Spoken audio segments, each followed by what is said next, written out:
Everything you think you know about the universe is wrong. Look up at the night sky. You see stars, maybe a planet if you're lucky, and a whole lot of empty space.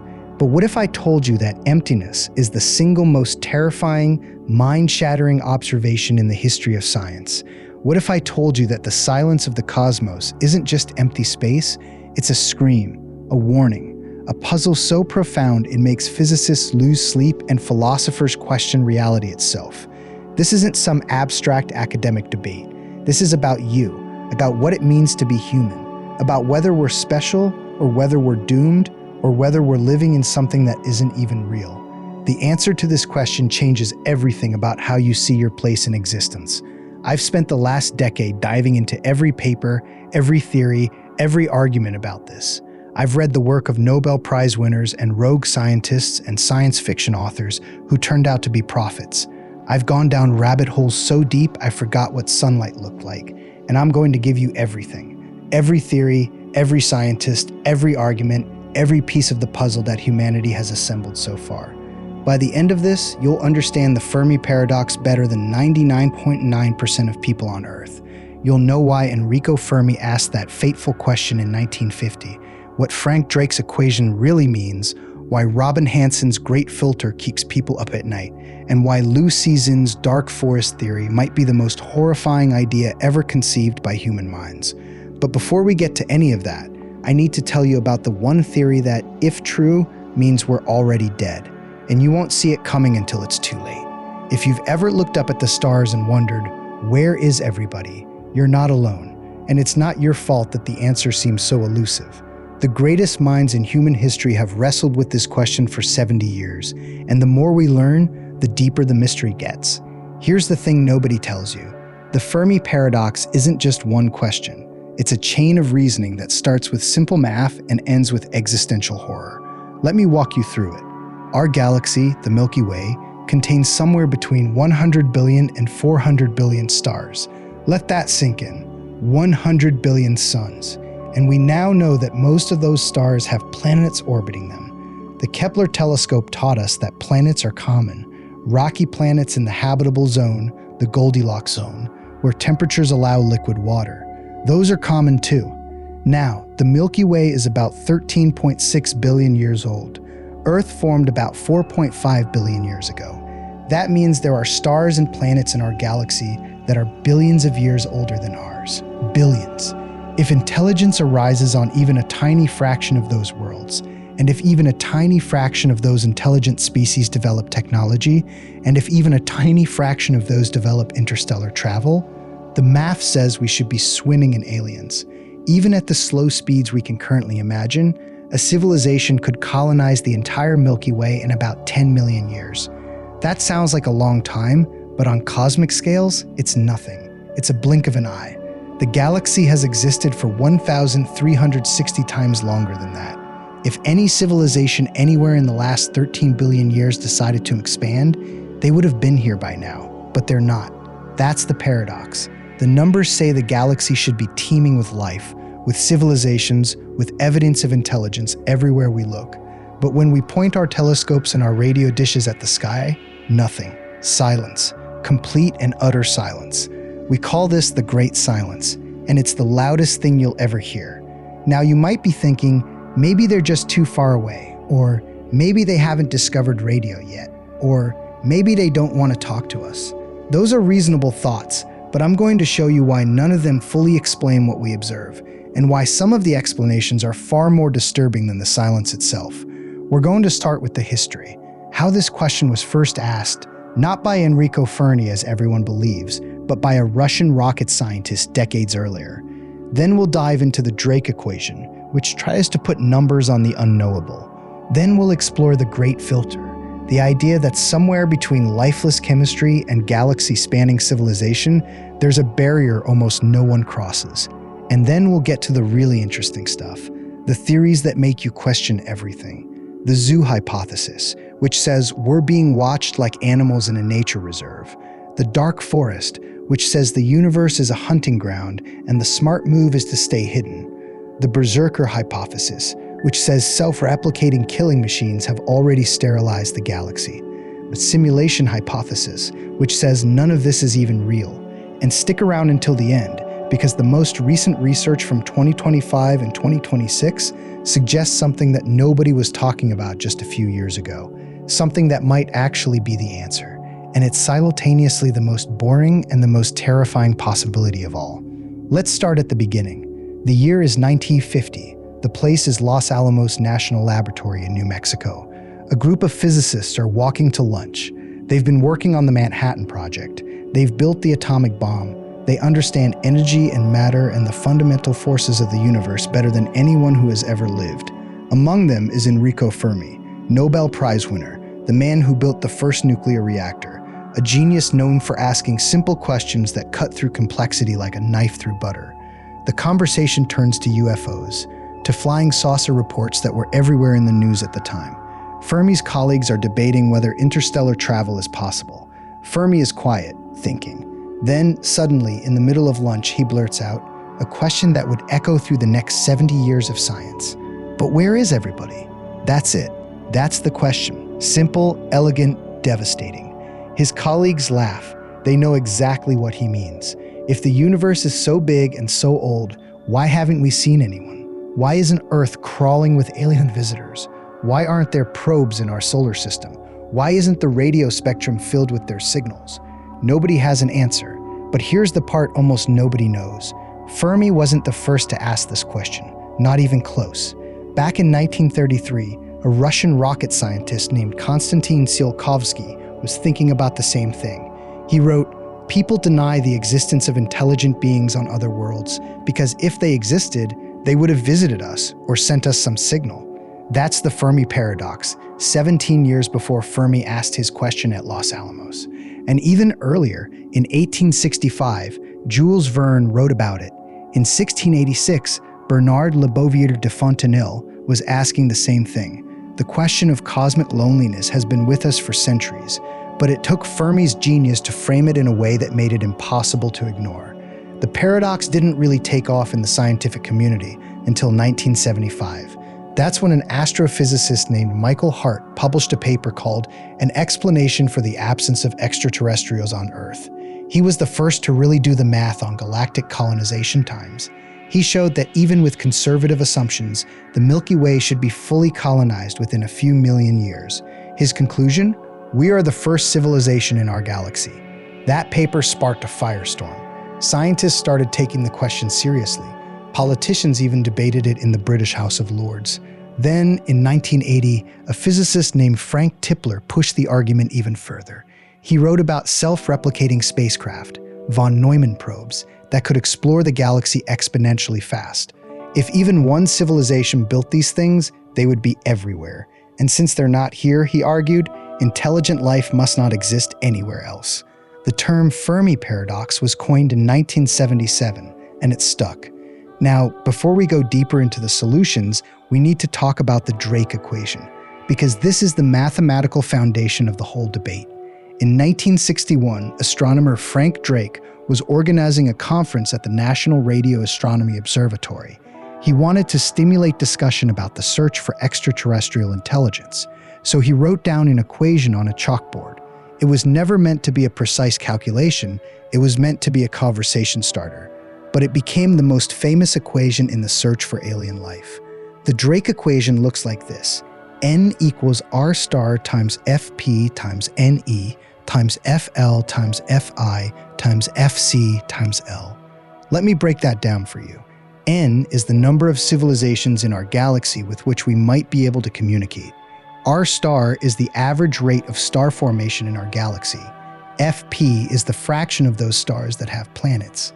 Ne is the number of planets per star that could potentially support life. Fl is the fraction of those planets where life actually appears. Fi is the fraction of life-bearing planets where intelligence develops.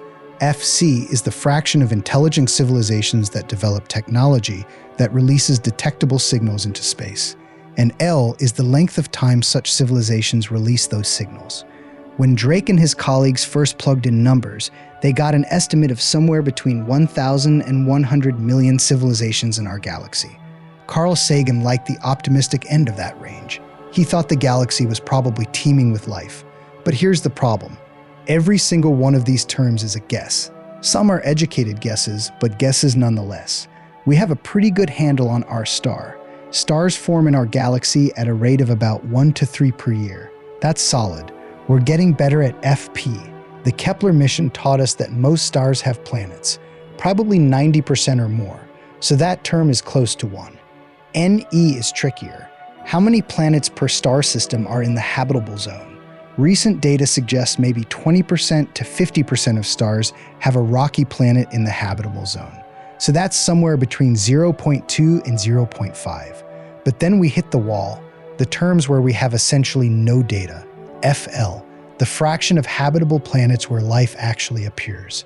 On Earth, life appeared very early, almost as soon as the planet cooled down enough to support it. Some people take that as evidence that life is easy, that it arises wherever conditions allow. But that's a sample size of 1. We have no idea if Earth is typical or unbelievably lucky. FI, the fraction of life-bearing planets where intelligence develops. On Earth, it took about 3.5 billion years for life to go from single-celled organisms to intelligent, technological civilization. That's most of Earth's history. And during all that time, there were countless extinction events, countless chance occurrences that could have gone differently. If the asteroid hadn't wiped out the dinosaurs, would intelligent primates ever have evolved? We don't know. FC, the fraction of intelligent civilizations that develop detectable technology. Dolphins aren't intelligent. They've been around for 20 million years. They haven't built radio telescopes. Intelligence doesn't necessarily lead to technology. And L, the lifetime of a technological civilization. This is the big one. How long does a civilization last after it invents radio and nuclear power and artificial intelligence? 100 years? 1,000? 1,000,000? If civilizations tend to self-destruct quickly, then even if millions have existed, almost none would be around right now. The Drake equation is beautiful, it's elegant, but it's also almost useless for calculating actual numbers because the uncertainty in the later terms is so vast that you can get literally any answer you want. Plug in optimistic numbers and you get millions of civilizations. Plug in pessimistic numbers and you get less than 1. And that's where the Fermi Paradox comes in. It's an observational constraint on the Drake equation. Whatever the values of all those terms multiply to, the result must be consistent with what we actually see, an apparently empty galaxy. Now, let's talk about the most famous attempt to resolve this paradox, the Great Filter. In 1996, an economist named Robin Hanson published an essay called The Great Filter. Are we almost past it? His idea was simple but profound. Hanson argued that there must be some kind of barrier, some evolutionary or developmental step that is so difficult, so improbable, that almost no life forms make it past. This is the Great Filter. It explains why we see an empty galaxy despite all those stars and planets. The question is, where is the Great Filter? Is it behind us or is it ahead of us? If it's behind us, that means we've already beaten the odds. Maybe the Great Filter is abiogenesis, the spontaneous emergence of life from non-living chemistry.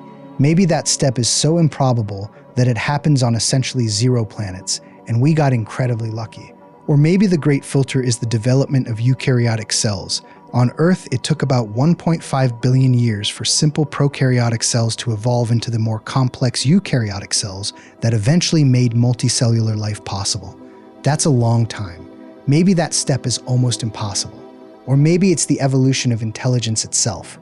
Maybe most planets with life never get past the microbial stage, or the dinosaur stage, or the dolphin stage. If any of these is the Great Filter, then we're special. We're one of the very first, if not the first, civilization to make it this far.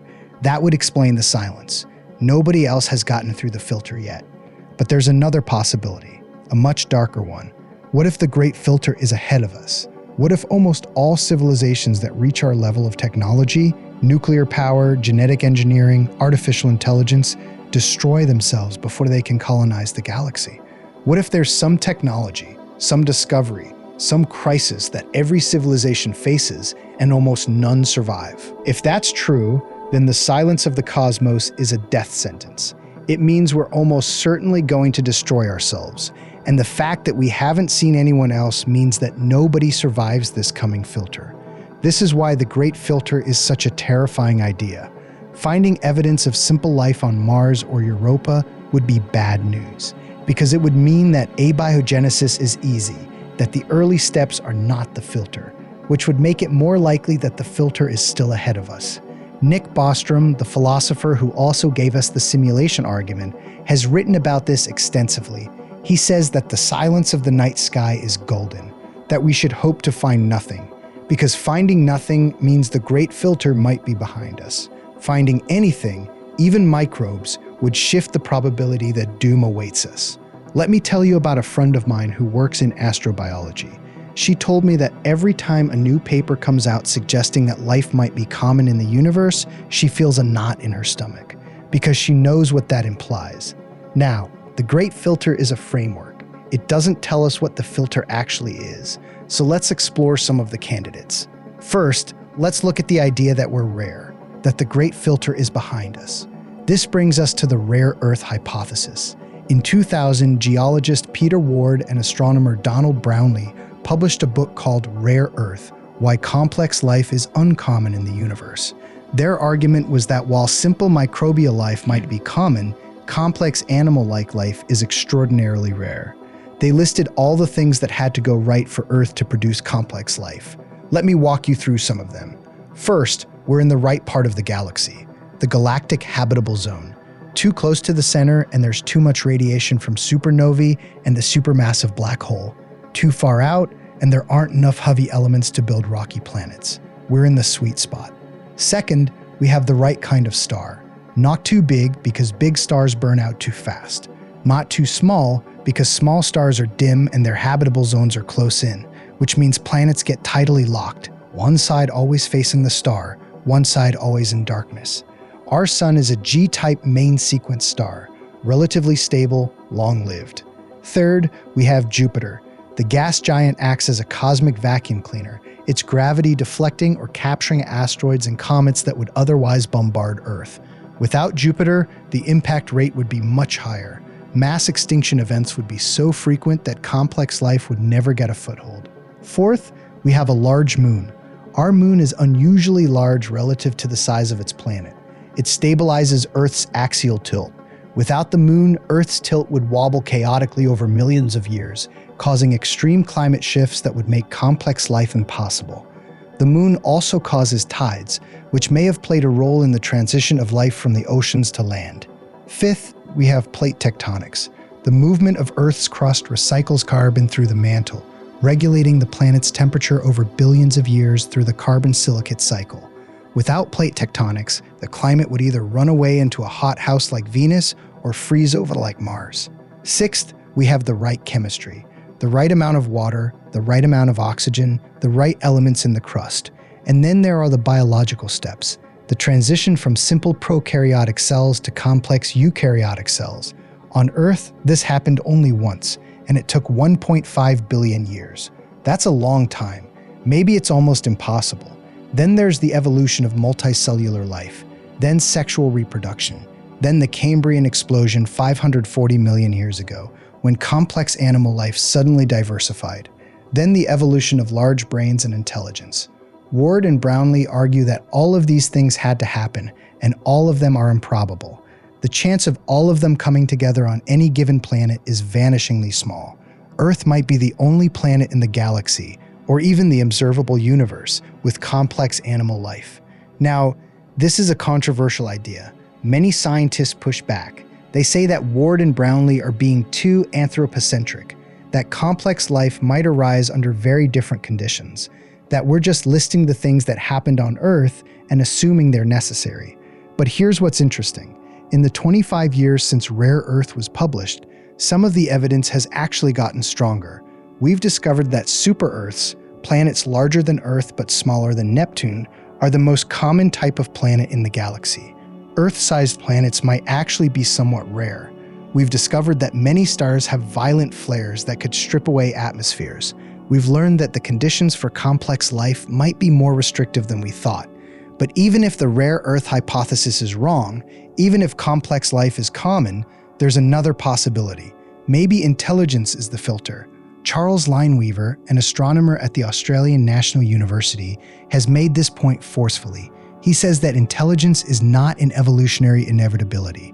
It's just one possible trait, like a long neck or sharp claws. It worked for us, but that doesn't mean it's a common outcome. He points out that dolphins have had big brains for 20 million years. They haven't built radio telescopes. Octopuses are incredibly intelligent. They're solitary and short-lived. They don't build civilizations.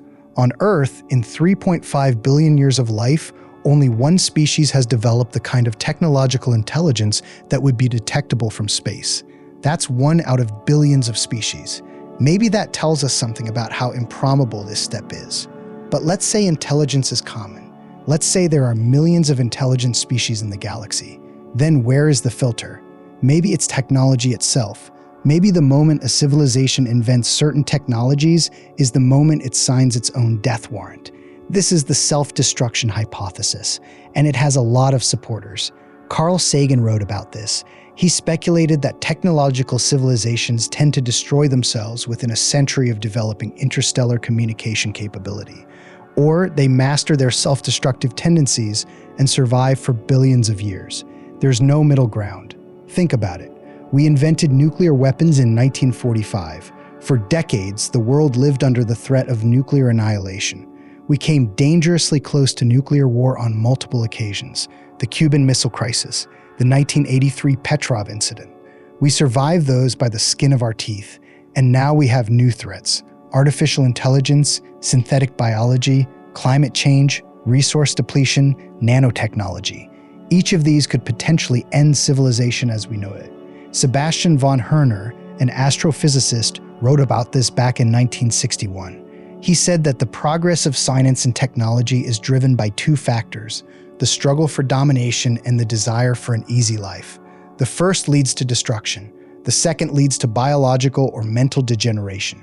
Stephen Hawking also warned about this. He said that the external transmission phase, when a civilization starts broadcasting its presence into space, might be the point at which the system becomes unstable and self-destructs, because the technologies you develop to get to that phase are the same technologies that can destroy you.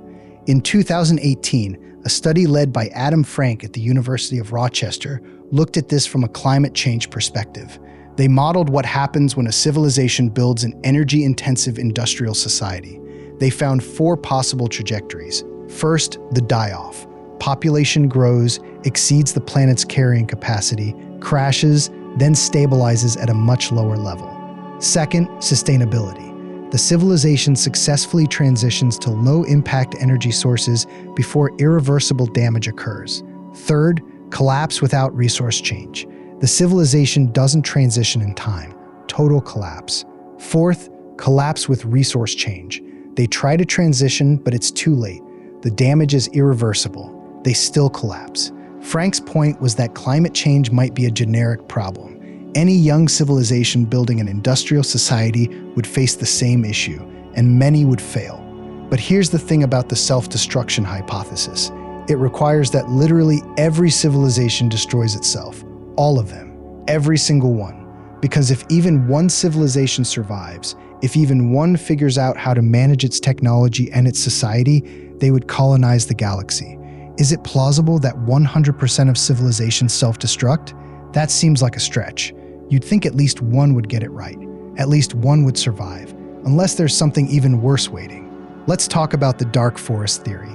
This idea was popularized by Chinese science fiction author Liu Cixin in his novel The Dark Forest, the second book of the Three-Body Problem trilogy.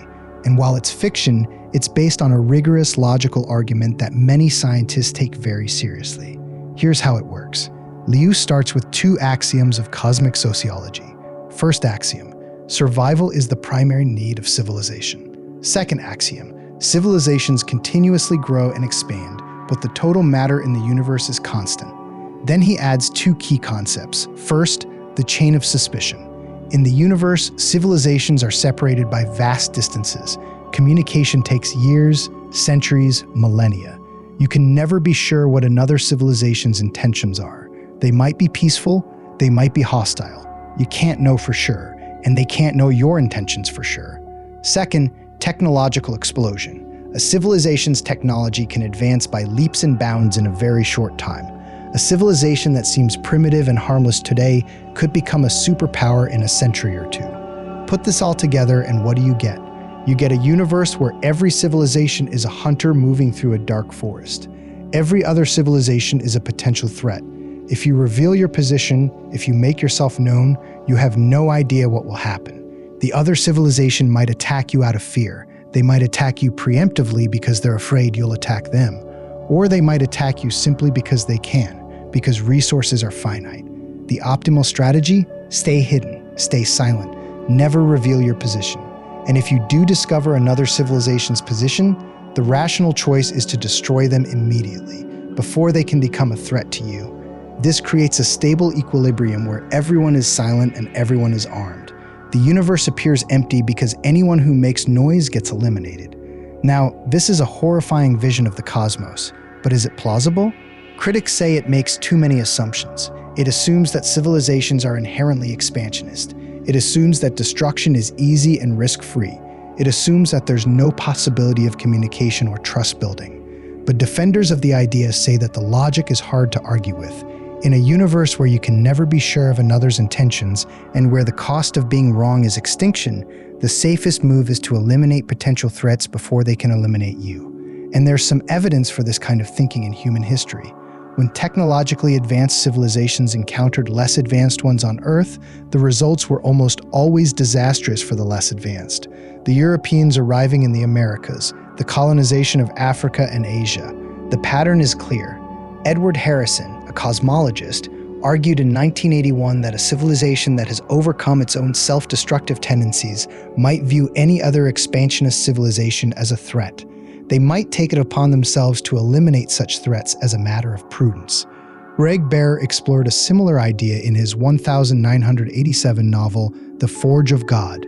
He compared humanity to a baby crying in a hostile forest, drawing down predators.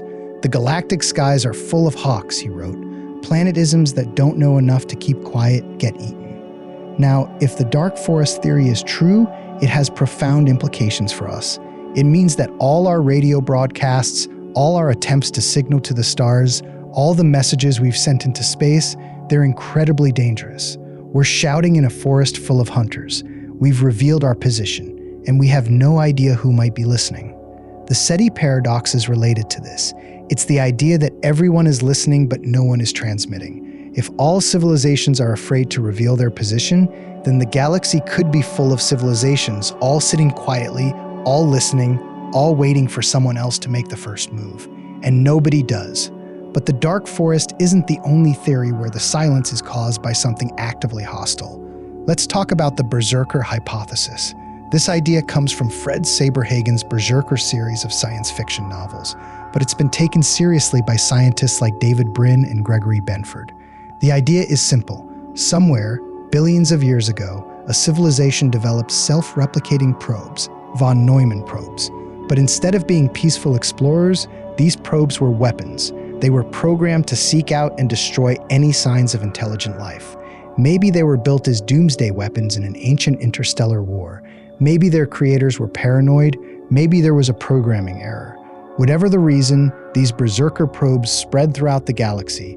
They arrived at a star system, used local resources to build copies of themselves, destroyed any life they found, and moved on. The result? A galaxy that's been sterilized. Any civilization that develops technology and makes itself detectable gets destroyed. The silence is because anyone who makes noise is already dead. David Brin wrote about this in his 1983 analysis, The Great Silence. He pointed out that even if only one civilization in 10,000 is expansionist and xenophobic, its self-replicating probes could sterilize the entire galaxy. The Berserker hypothesis is similar to the dark forest, but instead of many civilizations all hiding and hunting, there's one ancient killing machine that's already done the job. And here's the really scary part. If berserkers exist, they might be dormant right now. They might be waiting for a signal. They might be listening for exactly the kind of radio transmissions we've been sending out for the last century. But maybe the hostility isn't coming from machines. Maybe it's coming from something even stranger. Let's talk about the zoo hypothesis. In 1973, astronomer John Ball published a paper in the journal Icarus called The Zoo Hypothesis. His argument was that advanced alien civilizations do exist. They know we're here, but they're deliberately avoiding contact. Why? Think about how we treat wildlife on Earth. We have nature reserves, national parks, zoos. We observe animals, we study them, but we don't interfere with their natural development. We let them evolve on their own. Ball suggested that Earth might be a cosmic nature reserve. Advanced civilizations are watching us. They're observing our development, but they have a policy of non-interference. They want to see how we turn out. They want to let us evolve naturally without contaminating our culture or our technology. There are variants of this idea. The laboratory hypothesis suggests that we're actually part of an experiment, that we were created or seeded by aliens, and they're watching how we develop. The planetarium hypothesis, proposed by Stephen Baxter in 2001, goes even further. It suggests that the universe we observe is a projection, a simulation of empty space created by advanced civilizations to give us the illusion that we're alone. But the zoo hypothesis has a fundamental flaw. It requires perfect uniformity of motive across all civilizations. All it takes is one rogue civilization, one faction, one individual who decides to break the non-interference policy, and the whole thing falls apart. The more civilizations there are, the less likely it is that all of them would agree to and maintain such a policy, unless there's some kind of galactic government enforcing it. A single dominant civilization that sets the rules and makes sure everyone follows them. But then we're back to the question, why would they do this? What's in it for them?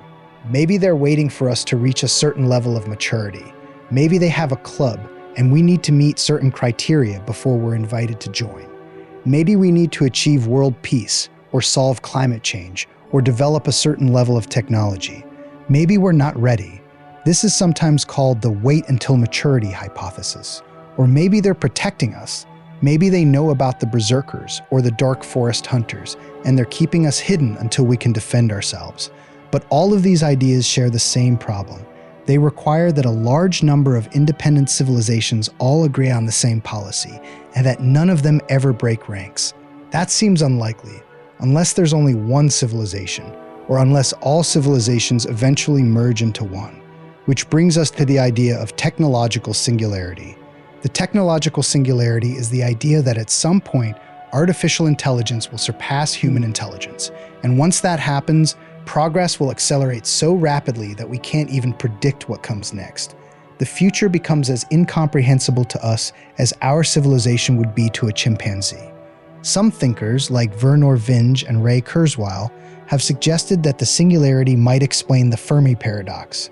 Once a civilization reaches the singularity, it transforms into something we can't recognize, something we can't communicate with. It might leave the physical universe entirely. It might upload itself into virtual reality. It might become pure information. Avi Loeb, the Harvard astronomer, has suggested that advanced civilizations might prefer to spend their time in virtual worlds rather than exploring physical reality. Why bother with the slow, dangerous business of interstellar travel when you can create any reality you want in a computer? Nick Bostrom has written about this too. He suggests that advanced beings might divest themselves of physical form entirely. They might become pure digital consciousness, living in simulations of their own creation. If this is true, then civilizations reach the singularity within a few centuries of inventing computers, and then they effectively disappear from the physical universe. They don't colonize the galaxy because they lose interest in physical reality. The galaxy is full of civilizations, but they're all living in their own private virtual heavens, and they don't care about us. This is sometimes called the transcension hypothesis. It was formalized by John Smart, who argued that all advanced civilizations eventually undergo a process of transcension. They move inward to ever smaller scales of space, time, energy, and matter, eventually disappearing into black holes or other dense structures. Smart's idea is that civilizations don't expand outward into the galaxy. They expand inward into the microscale, into computation, into virtual reality. They become more and more compact, more and more energy efficient, until they essentially vanish from our observable universe. This would explain the silence. Everyone has transcended. Everyone has moved on to a higher plane of existence, and we're the primitives left behind, still playing with our rockets and our radio waves. But there's another possibility, one that's even more mind-bending. What if we're the ones in the simulation? The simulation hypothesis was formalized by philosopher Nick Bostrom in 2003. His argument goes like this. Bostrom proposes a trilemma, 3 possibilities, and at least one of them must be true. First, almost all civilizations at our level of technology go extinct before they reach the post-human stage, where they can run realistic ancestor simulations. Second, almost all post-human civilizations have no interest in running ancestor simulations. Third, we are almost certainly living in a computer simulation. The logic is straightforward. If post-human civilizations can run realistic simulations of their ancestors, and if they want to, then the number of simulated conscious beings would vastly outnumber the number of real conscious beings.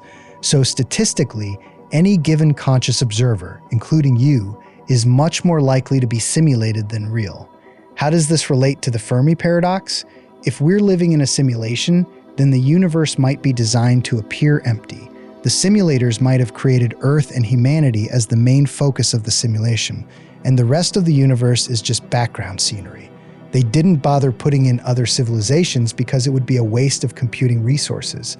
Or maybe the simulation is designed specifically to study us, to see how we develop when we think we're alone. The simulation hypothesis is interesting because it can explain literally any observation. No matter what we see, we can always say, the simulators made it that way, which makes it unfalsifiable, which makes some scientists dismiss it as not real science. But it's also hard to argue with the logic. If you accept that realistic simulations are possible and that some civilizations would want to run them, then the statistical argument is compelling. Elon Musk has famously said that he believes the odds are billions to 1 that we're living in base reality. But let's come back down to Earth for a moment. Let's talk about some of the more mundane explanations for the Fermi Paradox. Maybe the problem isn't that civilizations are rare or hostile or transcended. Maybe the problem is that we're not listening properly. SETI, the search for extraterrestrial intelligence, has been going on since the 1960s. We've been pointing radio telescopes at the sky, listening for signals, but we've only scratched the surface. Think about it. The electromagnetic spectrum is enormous. We're only listening to a tiny fraction of it. We're mostly listening at certain frequencies, assuming that aliens would use the same frequencies we would. But what if they use something else? What if they use lasers instead of radio? What if they use neutrinos? What if they use quantum communication that we can't even detect? What if their signals are compressed or encrypted? What if they look like random noise to us? What if their data rate is so fast or so slow that we don't recognize it as a signal? What if they're transmitting from a part of the galaxy we haven't looked at yet? What if they transmitted 10,000 years ago and the signal already passed us? What if they're going to transmit 10,000 years from now and we just have to wait? Humanity has been capable of receiving radio signals for less than a century. That's nothing on cosmic timescales. We've been listening seriously for even less time. Seth Shostak, a senior astronomer at the SETI Institute, likes to say that it's like dipping a glass into the ocean and concluding there are no fish because the glass is empty. And there's another possibility. Maybe they're here already. Maybe they've been here all along. This is the "they are already here" class of explanations. Some people point to UFO sightings as evidence, but the scientific consensus is that there's no conclusive evidence of extraterrestrial visitation. But maybe they're here and we don't recognize them. Maybe their technology is so advanced that it's indistinguishable from nature. Maybe they're hiding in the asteroid belt, or in the oceans of Europa, or in the Kuiper belt. Or maybe they were here millions of years ago and they left. Maybe they visited during the age of dinosaurs, found nothing interesting, and moved on. Maybe they left artifacts that we haven't discovered yet. This is sometimes called the ancient astronauts idea, though it's usually associated with pseudoscience.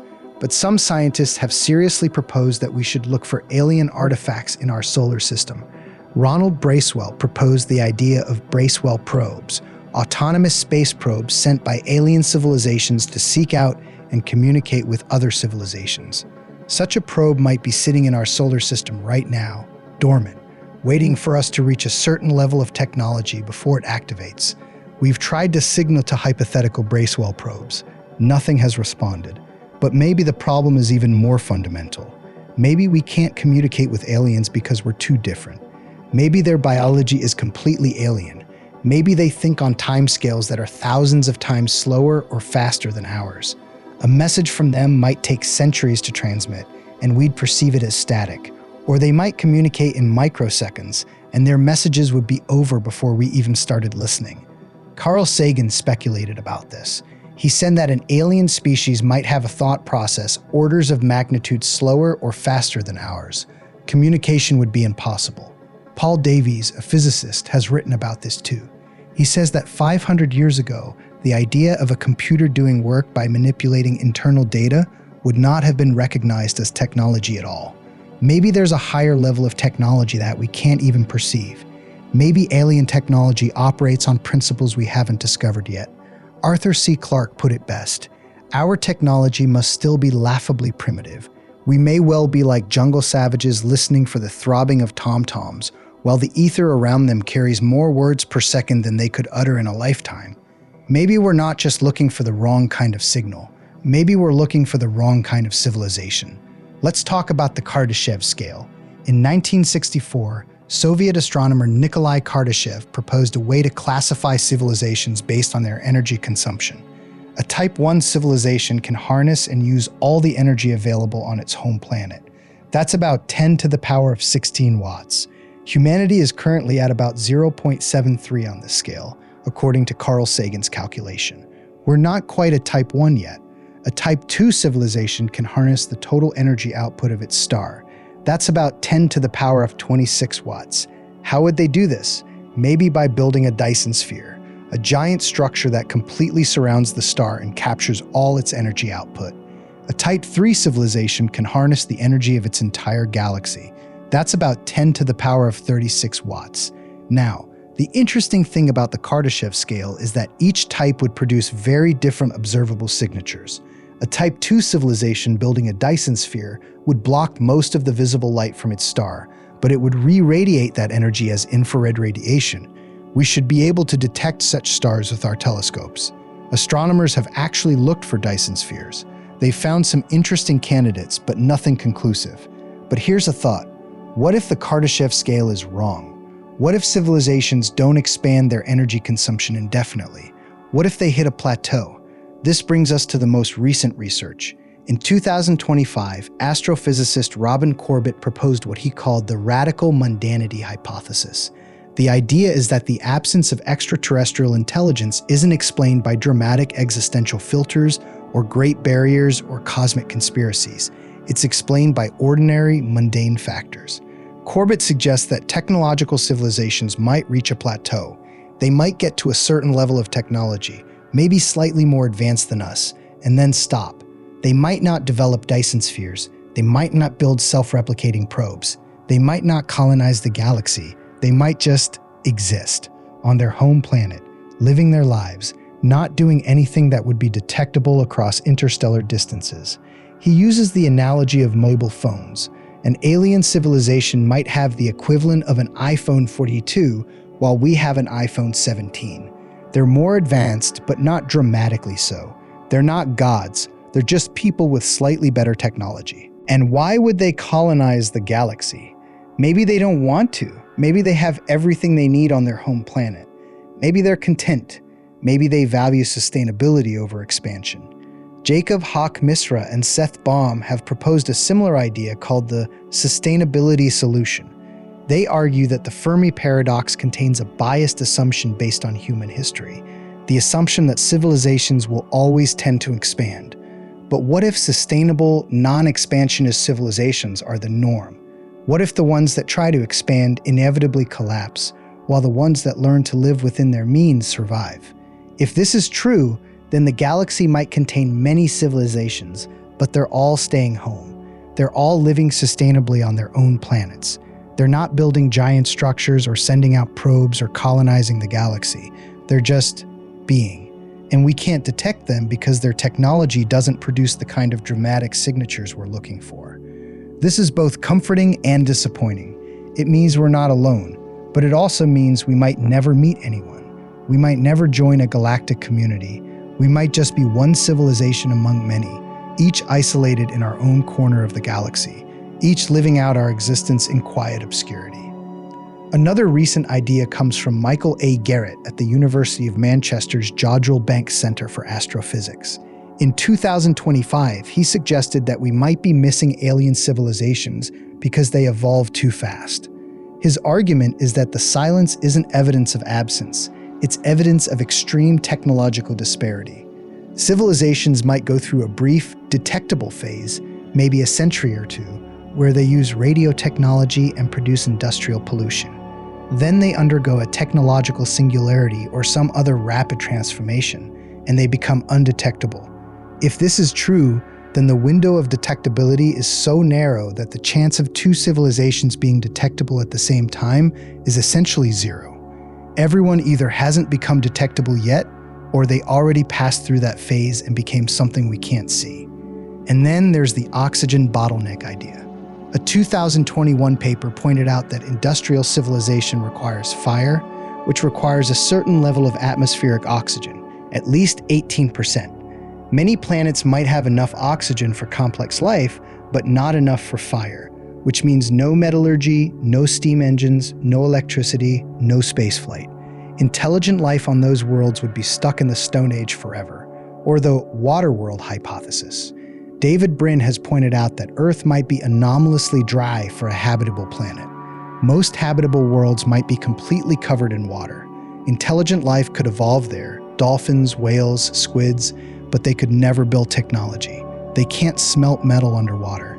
They can't start fires. They're stuck. All of these ideas point to the same possibility. The Great Filter might not be a single dramatic event. It might be a combination of many small, mundane barriers that add up. Intelligence might be common, but intelligence plus fire plus dry land plus the right motivation plus the right social structure plus the ability to survive your own technology, that combination might be extremely rare. But let's go back to the original question. Where is everybody? After 70 years of research, after thousands of papers, after countless theories, what do we actually know? We know that the galaxy is big. We know that planets are common. We know that there's been plenty of time for civilizations to arise and spread. And we know that we haven't seen any. That's it. That's all we know for sure. Everything else is speculation. Educated speculation, but speculation nonetheless. The rare Earth hypothesis says we're special. The Great Filter says something is almost impossible. The Dark Forest says everyone is hiding. The Zoo hypothesis says we're being watched.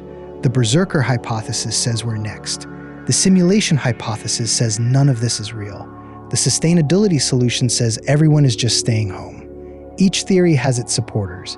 Each has its critics. None has been proven. None has been disproven. And here's the thing that keeps me up at night. What if the answer is a combination? What if it's not one theory, but all of them working together? What if complex life is rare, and of the rare planets that get complex life, only a tiny fraction develop intelligence? And of those, only a tiny fraction develop technology. And of those, most self-destruct. And the ones that survive either transcend into virtual reality, or stay home and live sustainably, or hide because they're afraid of the dark forest, or get destroyed by berserkers.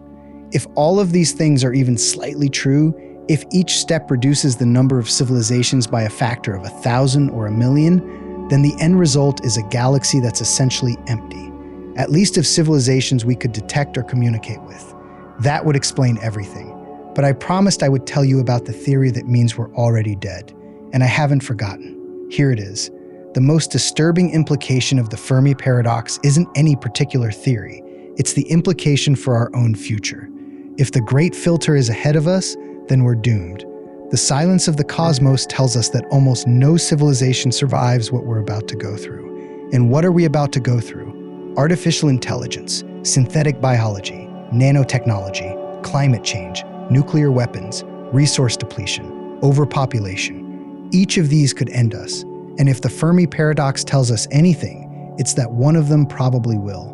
Because if civilizations could survive these things, the galaxy would be full of them, and it's not. That's the real horror of the Fermi Paradox. It's not that we're alone, it's that we won't be here for long. But wait, maybe that's the wrong way to look at it. Maybe the silence isn't a warning, maybe it's an opportunity. If the Great Filter is behind us, if we're one of the first civilizations to make it this far, then we have an incredible opportunity. We could be the ones who colonize the galaxy. We could be the ones who spread life and intelligence to the stars. We could be the ancient civilization that future species wonder about. We could be the answer to someone else's Fermi Paradox. And isn't that an amazing thought? Look, I don't know what the answer is. Nobody does. The Fermi Paradox is the greatest mystery in science. It's been 70 years and we're no closer to a definitive answer than Fermi was at that lunch table in 1950. But here's what I do know. The question itself changes you. Once you've truly grappled with the Fermi Paradox, once you've understood the implications of the Great Silence, you never look at the night sky the same way again. Those stars aren't just points of light. They're possibilities, they're questions, they're warnings, they're opportunities. And the silence between them, it's not empty. It's full of meaning. It's full of theories and ideas and possibilities. It's full of the greatest story never told. So the next time you look up at the stars, don't just see the silence. See the mystery, see the wonder, see the challenge, and ask yourself the question that has haunted humanity for centuries. Where is everybody? And what does the answer mean for us? If this made you think, drop a comment with the theory that scares you the most. I read every single one.